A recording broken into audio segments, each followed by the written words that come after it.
mutuelle pour les personnes et la fonction, entre les IRP et la direction de l'entreprise, ce qui n'était pas le cas chez Telma il y a plus d'une dizaine d'années. Il faut également des interlocuteurs qui ont une bonne connaissance de la législation du travail pour que les échanges soient de bonne qualité, et ce n'est pas toujours le cas.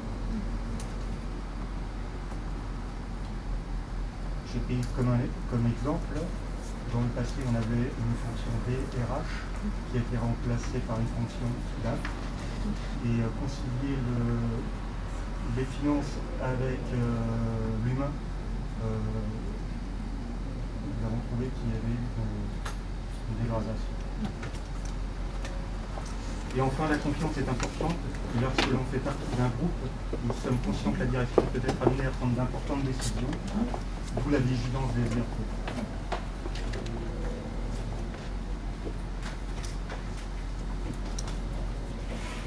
Sur quoi vous diriez que vous avez eu des discussions? Est-ce que vous pensez qu'il y a eu ici des discussions des pratiques innovantes? Je dirais, malheureusement, vous traversez un PSE avec les années 2009. Donc, comme nous faisions partie d'un grand groupe à l'époque, nous avons vu débarquer force des experts, que vous en souvenez, un grand nombre, qui ont fait beaucoup de politique. On s'en est sorti, tout simplement parce que votre prédécesseur était un élément très sérieux et très attaché à l'entreprise. Nous avons célébré le départ, toute l'entreprise s'est réunie pour cet instant. Nous avons décidé tous les deux de nous mettre à part, de discuter face à face des derniers cas de problématiques, de trouver une solution. Je me souviens très bien de l'indignation des experts du cabinet en question, qui est un cabinet qui est très connu, le cabinet sur eux, je ne citerai pas, et qui s'est indigné, mais le secrétaire s'est clairement positionné et on en est sorti très honorablement, et ça s'est fait sans grande difficulté. Quand quelque chose passe à la vie, voilà, on se dit les choses, on s'explique, on se comprend, on négocie, on arrive à une solution qui est bénéfique pour tout le monde.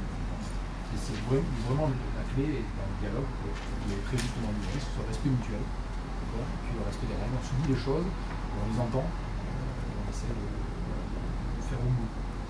Beaucoup de dialogue, beaucoup d'explications. Après, évidemment, il faut que toute décision soit prise et qu'il y ait une logique derrière toutes les décisions. Donc, on comprend. Si vous êtes amené à prendre des décisions, je dirais très politiques, ou avoir un programme qui éveille le doute, mais qui ne nous aide pas réellement commis, évidemment, le monde, vous êtes amené à payer. Mais si vous êtes logique, ça fait partie de nos valeurs. On a l'exemplarité en valeur. On se lit par la phrase je fais ce que je dis ce que je fais. Et on est vraiment dans cette philosophie. Je pense qu'une grande base du succès. La relation de confiance s'est installée au fur et à mesure du temps. Parce que moi, personnellement, j'ai 35 ans d'ancienneté dans l'entreprise.